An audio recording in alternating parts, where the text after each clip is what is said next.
Hello, and welcome to Legends of the Skies, a theatre group committed to keeping alive great Australian aviation stories that we believe should not be forgotten, and in particular, stories that are associated with this wonderful Australian National Aviation Museum. In particular, we really do welcome all of you seniors viewers in Kingston who have not had the usual joy of watching the wonderful Kingston Seniors Festival throughout October. Thanks to the support of Kingston Council, LOTS welcomes you all to a very special COVID safety presentation in lieu of our usual live theatre. So let's get underway with our much-loved signature tune, Welcome to Legends of the Skies.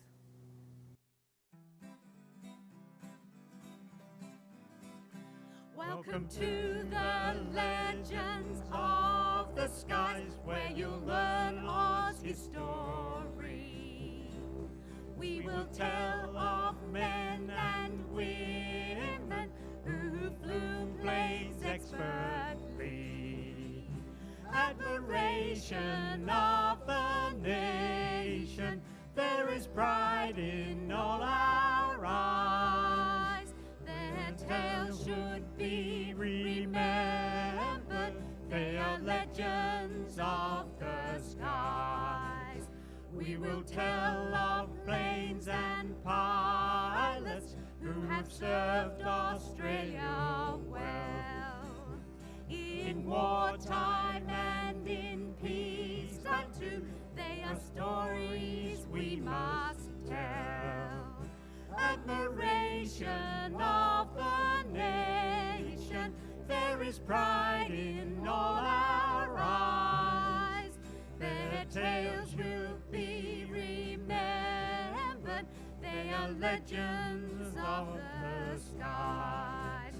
Their tales should be remembered, they are legends of the skies.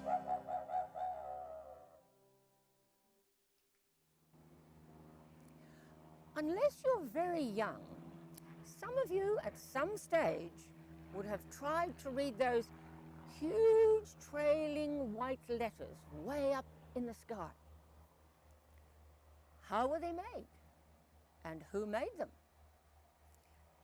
This is the story of Frederick Hoinville, presented to you by Abigail, Jessie and Paul as they tell you this little-known local aviation story.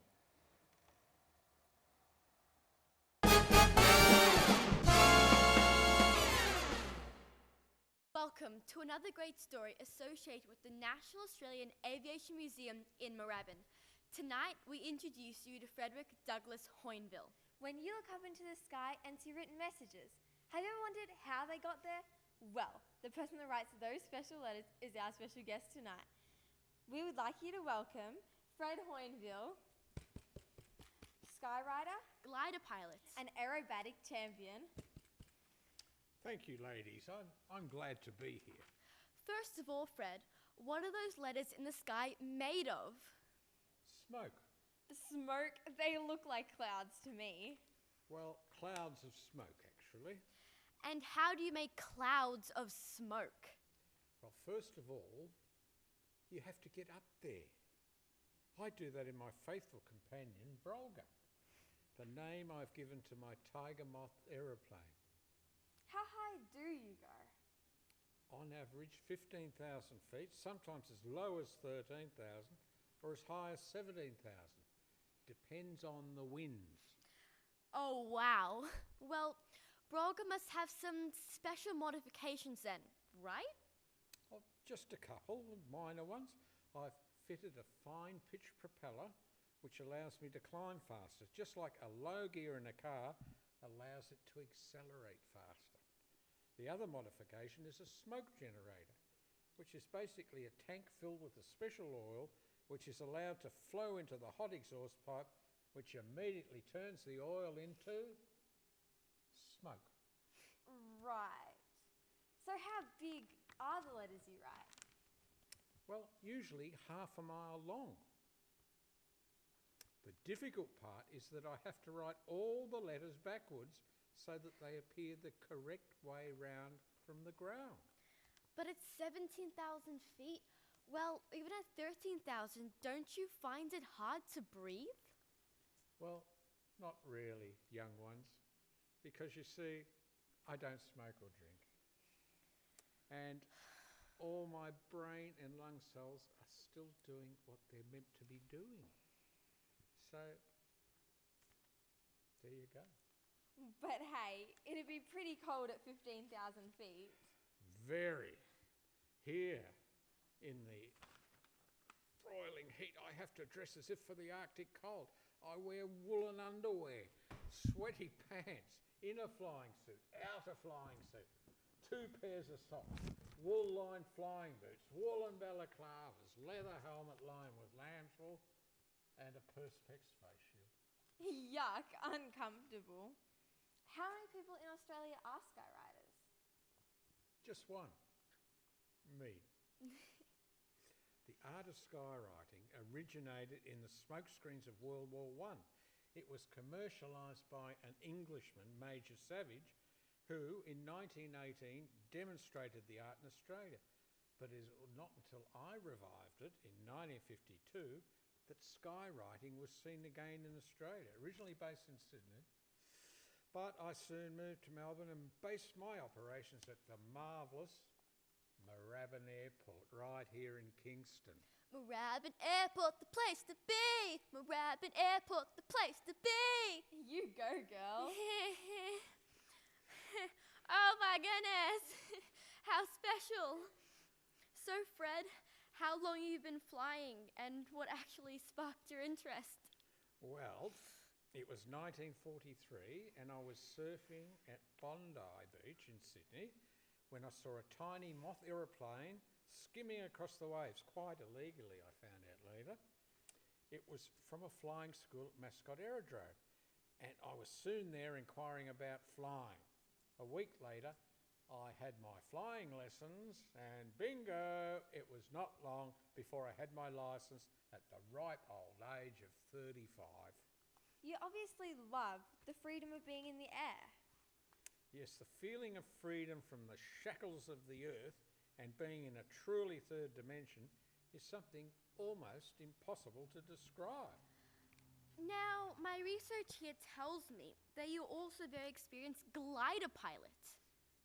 I am. About 2 years after I gained my flying licence, a friend invited me to watch him fly his glider. He let me fly it a few times and I was also hooked on gliding. Okay, so tell me this. How can a glider stay in the air without an engine? Well, you see, it doesn't need an engine to stay in the air. Like an aeroplane, airflow over and under the wings is what keeps any flying machine in the air. In the glider, the nose has to be pointed down to allow it to maintain sufficient airflow over the wings to generate enough lift. Right. But then how does a glider manage to stay up in the air when it's always descending? Well, the secret is to find air that is rising quicker than you are descending. When the sun shines upon the earth, it heats up unevenly. Some areas get hotter than others, and as we all know, hot air Rises. Oh, very good. We call these columns of hot rising air thermals. Find the right ones and you can gain thousands of feet while still pointing towards the ground. But how do you find the thermals? Now, this is sometimes easier than it looks. Clouds are often formed by rising air, and in outback areas, eagles are often seen thermaling in pockets of rising air. So there's a couple of clues. Okay, Fred. But if you need to be pointing towards the ground to stay in the air, how do you get up in the air in the first place so you can point towards the ground? 2 ways. By a motor winch where a long cable is attached to the glider at one end of the airfield, which is joined at the other end of the field by a winch driven by a car engine. The motor revs, winds the cable in onto a drum, and the glider is pulled forward until it reaches a flying speed, and up she goes, sometimes as high as 2,000 feet before the glider pilot releases the cable. And what's the other way? An air tow, where the glider is joined by a short cable to an aeroplane, which takes off and tows the glider into the air to whatever height the glider pilot requires. I became a real gliding enthusiast and quickly gained experience. In 1952, I was one of two chosen to represent Australia in the World Gliding Championships in Spain. And how did you go with the world-class competition? Well, considering we flew gliders supplied by the host nation of a type we'd never flown before in conditions that we were unfamiliar with, we put up a credible performance. My teammate Merv Waghorn came 13th and I came 26th out of a field of 39. Not bad. Good for you. You held several Australian gliding records, did you not? Well, yes. Well, one in particular I remember was in the wonderful year of 1949. I set a new Australian distance record of 222 miles, but it took me 7.25 hours flying over central New South Wales. I chased thermals all over the sky, sometimes reaching 8,000 feet, and for that flight I achieved a Golden Sea Award, the highest achievement award in world gliding, and I was the first Australian to gain one. You are a champion. Wow. You were also a sun pilot, giving demonstrations at air shows all over the country. Yes, I had won a few aerobatic championships. I fitted the smoke generator of the Brolga to make my aerial manoeuvres more interesting. Now you mentioned Brolga, with obvious affection. Why did you give your plane that name?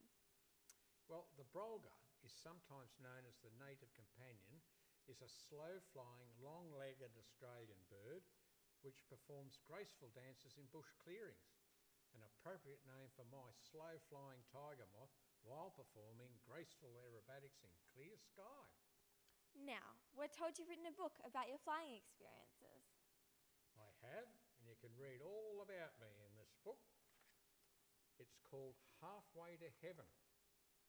Whenever I climb into the Brolga and leave the surly bonds of earth, I feel I'm on a journey that will take me halfway to heaven. Often when I'm alone in Brolga at 15,000 feet, looking back on the earth, I really feel I am halfway to heaven. That journey was completed in April 1959, when Fred Hoynville died at Goulburn Airport. A powered glider he was flying failed to become airborne and struck a fence at the end of the airfield. A reasonably short lifespan, but one of the many significant legends of the skies associated with our very own Moorabbin Airport, the place to be. Well, if you are.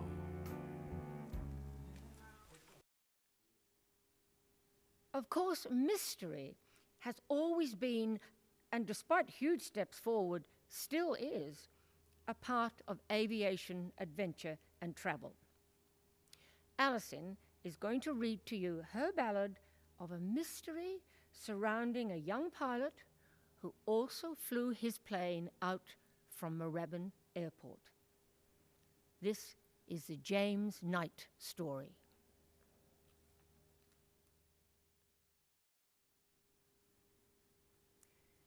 In January 1962, the 13th day of the month, our story begins as a pilot sets off from Moorabbin bound for Perth.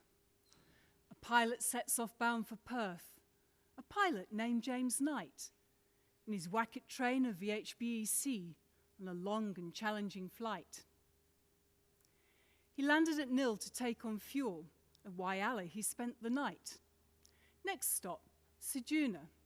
He checked the tank. Touch and go, but she'd be right. No fuel to be had in the town of Whyalla. No fuel to be had on a Sunday. James decided to take a punt. He wouldn't wait till Monday.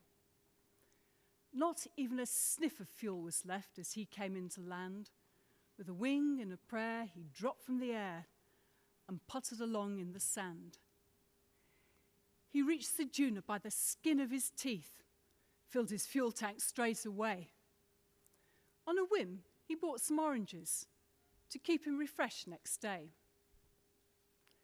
With his bag of oranges and fuel in the tank, James played it by the book. He lodged a flight plan in Ceduna for Forest via Cook. In his Wacket trainer VHBEC, heading west with a cheery wave, his eyes glanced down at the land so brown that had threatened to be his grave. The cheery wave was the last that they saw of the pilot named James Knight. 6 hours later, he'd not reached Forest. Had disaster struck the flight? Search and rescue swung into play. A state of distress was declared. An aero commander and a DC-3 for a search at first light prepared. No trains or planes or radio hams on the Wacket could report.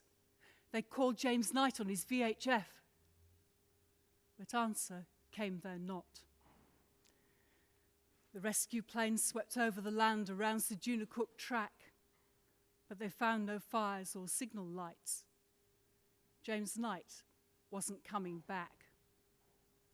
They searched the desolate land in vain. Still hope, the headline read. But it had been a week since then. They knew that he was dead. 3 years passed. Then in March '65, an aerial survey discovered the Wacket trainer VHBEC. The mystery might be uncovered. Why had it landed beyond Maralinga, nearly 200 miles off track? No wonder they'd found no trace of the plane. The compass 40 degrees off tack. The Wacket sat in the blood-red sand. It seemed to be intact, but closer inspection revealed the scars, the damage made on impact. The wing had tipped in the thickening scrub as a pilot edged his plane down. A mulga tree had savaged a flap, the fabric a gaping wound. The scorching sun and the winnowing wind had flayed the body in wings. The rudder hinges flapped in the breeze like severed metal limbs. Of pilot James Knight, they found not a trace. His remains were never found. All that was left were 4 scattered cushions and a blanket on the ground. He'd scratched a diary in the fuselage as he waited for rescue in vain, and words of love for his own sweetheart, whom he'd never see again. The sun beat down, the water ran out, the oranges all were gone. No help would come, so he trudged off west to his blood-red sandy tomb. The Wacket sat in the blood-red sand, a memorial etched in its wings, until Bill Kinsman rescued it. Now it rests in Alice Springs. The cheery wave was the last that they saw of the pilot named James Knight. Wherever he lies in the blood-red sand, may angels give him flight.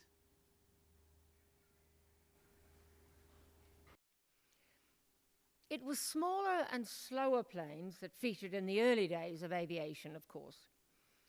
Let's take a look now at an early occurrence that prompted the Reverend John Flynn, better known as Flynn of the Inland, to forge ahead with a plan the result of which was Australia's Royal Flying Doctor Service.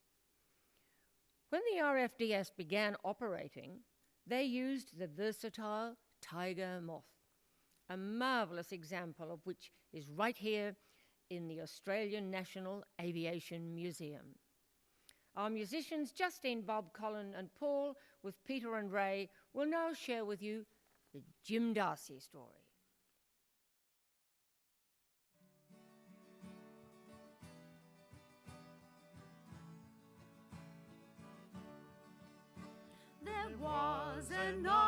railway stockman. Jim Darcy was his name. He worked out in the Kimberley, herding cattle was his game. Then on a dusty August day, back in 1917, a stampede caused his horse to fall, with Jim trapped underneath. Eventually his mates found him. They could see he was hurt bad. Halls Creek, 12 painful hours away, was the only hope they had. When they got there, who could help Jim? There's only the postmaster. He knew a little first aid, but it could end in disaster. He needed medical advice. No doctors were nearby. Morse code from far off Perth came back. Operate or he'll die. With razor and a penknife. Could the postie save this man? With constant Morse code messages, he'd do the best he can. Amazingly, young Jim survived the horrific operation, but would need a doctor with him during his recuperation. The doc from Perth began a trip that would take more than 2 weeks. By boat, Model T and horseback, he made it to Halls Creek. But tragically, Jim Darcy died just 24 hours before. The message clear from the medical aid, the outback needed more. Jim's death attracted wide attention right across the nation. And for Reverend Flynn, it proved to be a landmark inspiration. So this is where it all began, a unique organization. The Royal Flying Doctor Service still helps protect our nation. Rest easy, Jim, your pain sowed seed in fertile imaginations. Your death was not to be in vain. You were their inspiration.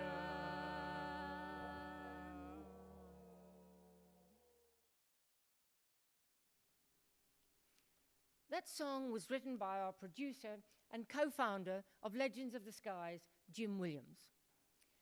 The cause of young Jim Darcy's death, after the amazing success of that bush operation, was that he'd had a bout of malaria that would have needed very specific medication following that major operation.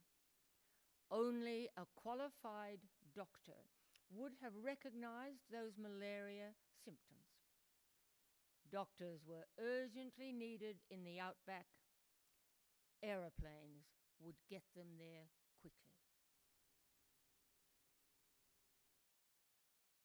Lott's mantra is keeping alive Australian aviation stories that we believe should not be forgotten.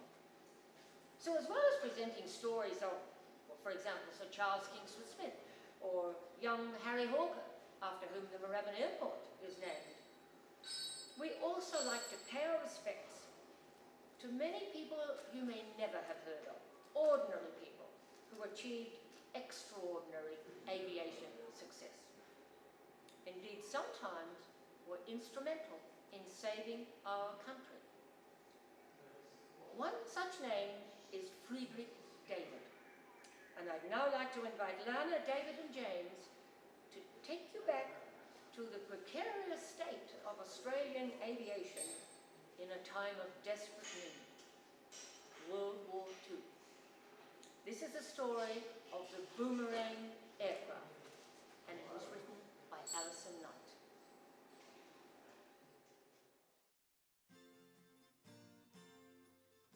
Boomerang, boomerang, spelt with a B, and Fred David's name lives in our history.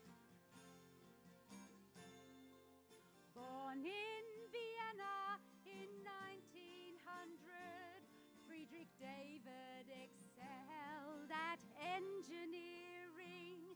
He designed for Heinkel in Germany land, had to run for his life when Hitler raised his hand. So it's boomerang, boomerang, spelt with a B, and Fred David's name lives in our history.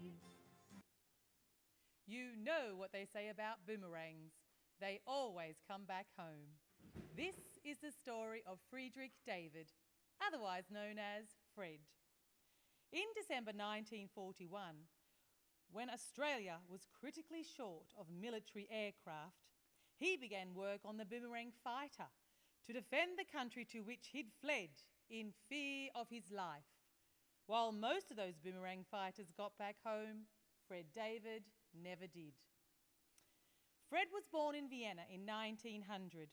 He finished an engineering degree and went to work for Heinkel, an aircraft company in Germany. But this was 1933, and Hitler cast a dark shadow over his life. Heinkel warned him, "David, you can't stay in Germany. That jumped-up little corporal has got it in for you Jews.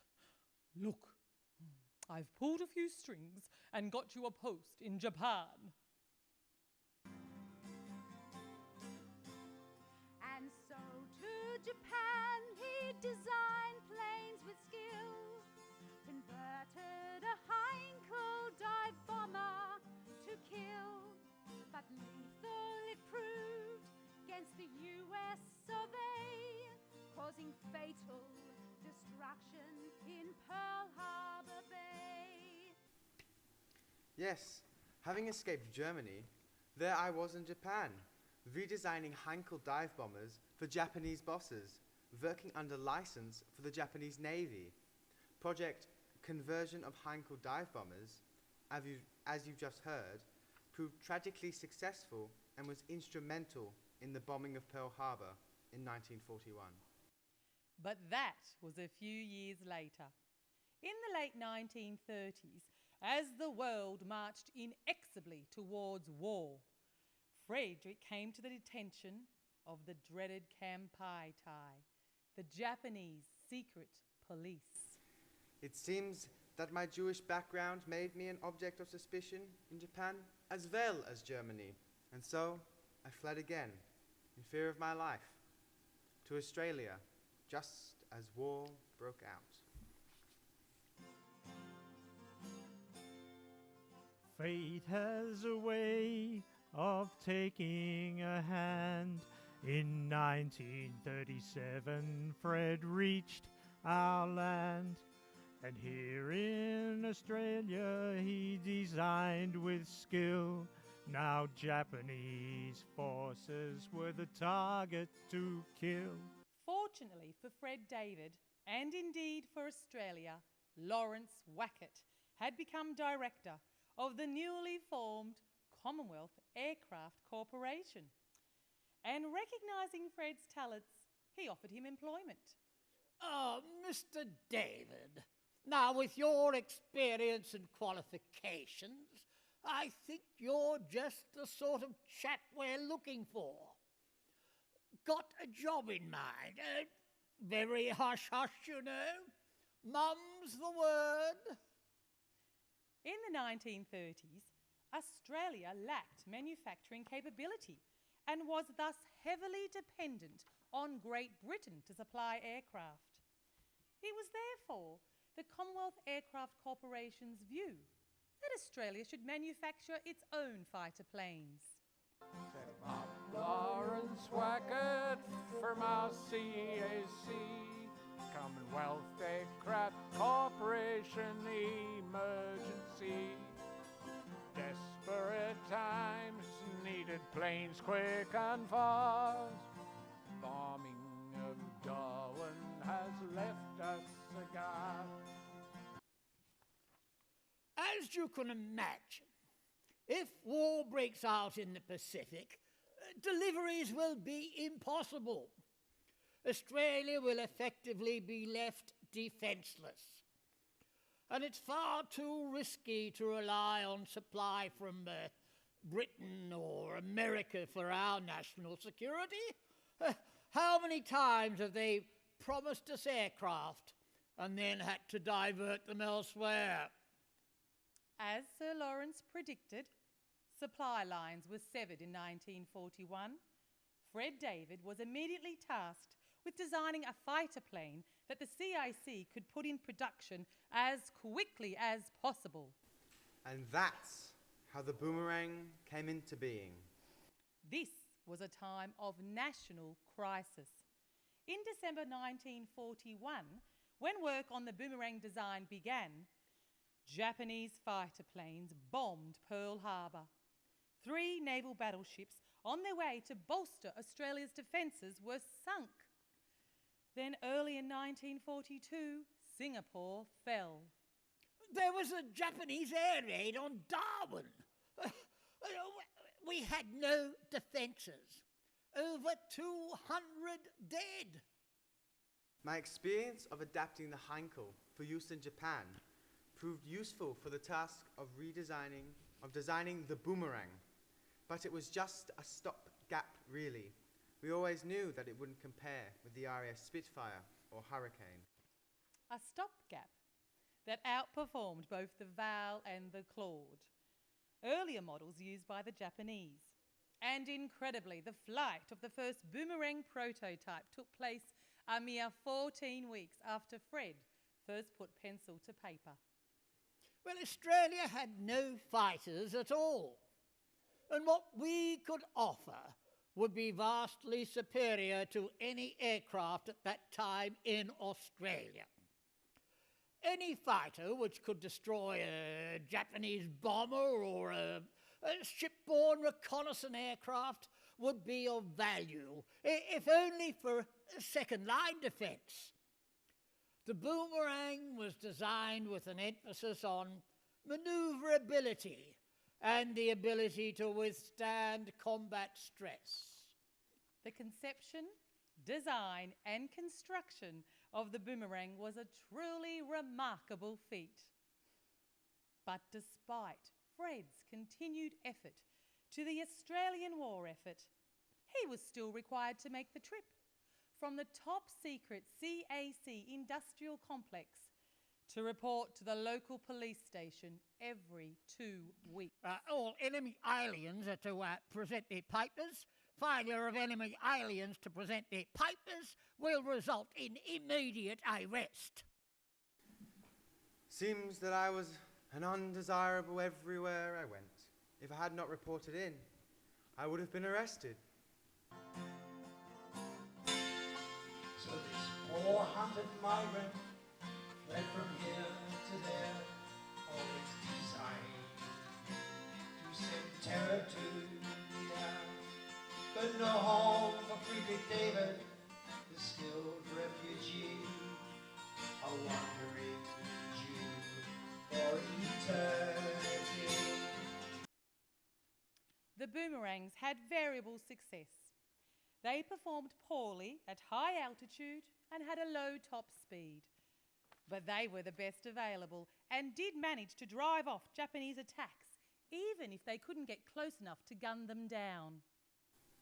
They proved most useful in campaigns in New Guinea, the Solomon Isles, Borneo and Bougainville. There they were deployed as ground attack aircraft. The Boomerang was easy to handle and sturdy enough to withstand battle damage. While the Boomerang aircraft had limitations, It served this country well in our time of crisis. Most was scrapped after the war. And Fred David, what of him? Remember what they say about boomerangs? They always come back home. Well, eventually Fred became an Australian citizen and made Australia his home. He became chief of the Aerodynamics Research Laboratories, living a quiet life, but a good life. Friedrich died at the age of 92. And like the boomerang aircraft he designed, he was largely forgotten, never receiving the accolades that he so richly deserved.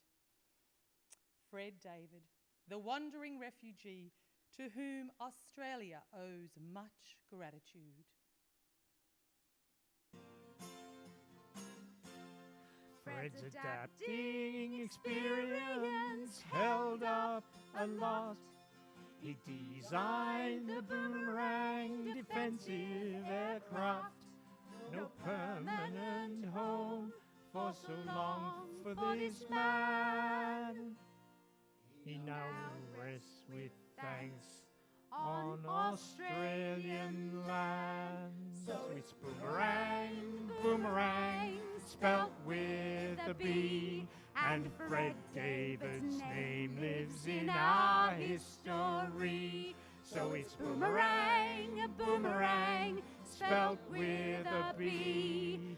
And Fred David's name lives in